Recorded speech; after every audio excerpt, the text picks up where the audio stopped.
Hello there. Welcome to Dateline Lagos. I'm Loretta Chiogo. Let's see what's top on the program this week. Acting Inspector General of Police visits Lagos over insecurity. Governor Akinwumi Ambode sets up transition committee as he winds down in office. Victims of Itafaji collapsed building get relief materials.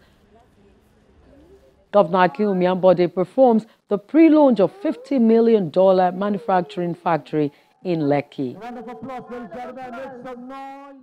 While the acting Inspector General of Police, Mohammed Adamu, has spoken tough, stating that all area commanders, divisional heads, will be held responsible for any operational misbehavior of their men. He made this known in Lagos when he met with his officers. The acting IGP also visited Governor Akinwumi Ambode. Take a look. The Inspector General of Police arrives at Lagos State House.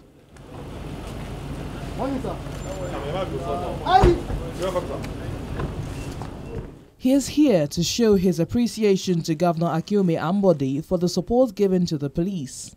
Without the level of support we give, I think we wouldn't be able to perform the way we were performing in the state. And we will only encourage you to do more because the resources in the country is not enough. If the state governments are not coming on board to do what they are supposed to do in terms of fighting crime, we will never be able to succeed.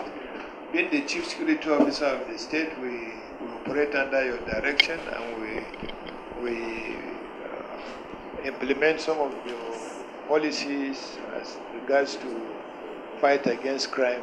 And in doing so, we rely on all the resources you put at our disposal. So thank you very much. Governor Ambode assures the IGP of continuous synergy between the Lagos State government and the Nigerian police. I want to use this opportunity also to, congratulate the Nigerian police. That in the 4 years that we have actually held sway in this government, we've had the opportunity of having 3 police commissioners. And they've been very strong and successful officers that actually, kept Lagos safe. When we came in May 29, 2015, we had 3 tripods that we actually believed this government was going to work on: security, job creation, and then infrastructure development. It's on record. I want to make it very clear also that the Nigerian police and other security agencies have actually contributed successfully to one of those tripods. And you would have seen that there has been a lot of improvement in the security of property and lives in Lagos State. I want to commend the IG for this visit. Beyond the fact that it's a courtesy visit, like he has said, it's coming promptly to address the issue of extrajudicial killings that have actually taken place in the last few weeks. We had the issues of SAS officers that was, some of one killing that took place last week, and another one just a few days ago. And for the IG himself to come promptly to address issues that relate to, public feelings about SARS and other things, and actually talking to Nigerian police officers themselves. So that means it's taking the responsiveness to within the Nigerian police itself before we start to address extra issues that have to bother on citizens. I'd like to commend you on that responsive act, and also to see that that's what we should also emulate in dealing with management issues that relate to our officers. We know that the officers of the Nigerian police, they have been, they're under pressure, to say the least. We are having just about 3,000 police officers against 24 million people in Lagos. Obviously, they will be stretched, and we will continue to talk to ourselves. On our part, also as a government, we will continue to support the Nigerian police to make sure that they carry out their duties lawfully, and also to have that human face that we need to continue to uphold peace in the country. Done with visiting the governor, the IGP spoke to journalists about officers and men found culpable in extrajudicial killings. The act of few officers out of many in Lagos State is denting the good work that others have done.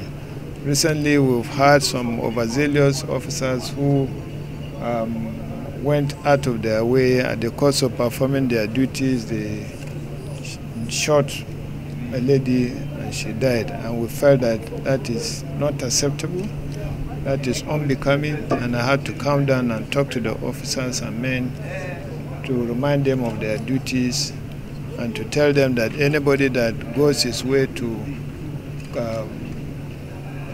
commit extrajudicial killing, such a person is on his own and he has to face the wrath of the law. And as in this particular case, the officers that were involved have been arrested, have been tried in our internal way of dealing with officers, and at the same time they will be charged to court. From the Lagos House, the Inspector General of Police moves to the Police College at Ikeja, where he met senior officers of the police force. This is not just an ordinary meeting. It's about the recent extrajudicial killings in Lagos in the last few weeks. Visibly sad over the spate of unwarranted bloodshed by policemen in Lagos, the police boss talks tough on the next line of action. No component of our laws or international protocols authorizes the unlawful killings or degrading treatment of fellow citizens as law enforcement agents, and no element of our professional training or ethical standard permits any police personnel to deploy lethal weapons, either consciously or otherwise, except as provided for in our statutes and in the First Order 237. Unfortunately, all the recent incidents of misuse of firearms in Lagos State violated these provisions. Our visit to Lagos State today is therefore designed to make a number of clear statements. First is condole the families of victims of the recent incidents of misuse of firearms or other forms of abuse of power by identified police personnel in the state and to share in their grief. Second is to reassure citizens that as an institution, the Nigeria Police does not and will never condone any form of abuse of power, acts resulting in misuse of firearms, overzealousness, and sundry unprofessional conduct by any member of the force, regardless of his or her rank or position. Towards this end, I am sounding this note of warning loud and clear that any police personnel that insists on being incorrigible by engaging in abuse of his or her powers or misuse his weapon with fatal outcomes and in utter disregard to statutory provisions will be arrested, investigated through our internal disciplinary machinery, and if found culpable, shall be dismissed from service. In addition, such personnel will be charged to court for murder or sundry offenses depending on his or her level of criminal liability in the instance. Furthermore, the line supervisor of such officers, including area commanders, divisional police officers, or sectional heads, shall be held vicariously liable for lacking supervision and shall be similarly sanctioned. This is the first policy, and no one should be in doubt as to our strong will to enforce it. It is within this context that all personnel that were involved in the recent incidents were arrested and are being made to answer for their misconduct. I must emphasize that enough is enough. The nation and indeed the police under the current leadership can no longer tolerate abuse associated with police, either in Lagos State or any part of the country. The IGP talks about when a policeman should use a firearm and outlines other possible measures to halt the killings.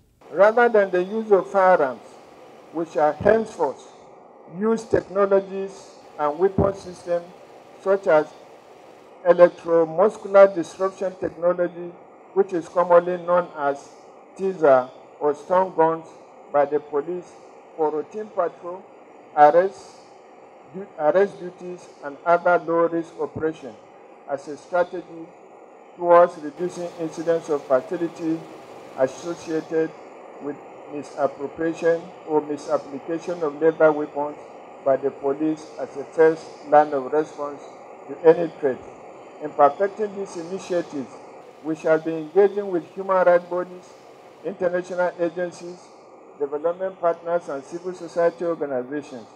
This is with a view to evolving a united front towards addressing these challenges on a sustainable basis and within the context of best international practices. I also admonish all police personnel to choose this day to rededicate themselves to higher professional standards and to acknowledge that their duty to protect the lives of citizens is sacred and must never be compromised in the interest of humanity and their career. With 2 unjustified killings in the last 2 weeks, one could only hope that all marching orders by the police boss will be translated into action with the desired effect as quickly as possible.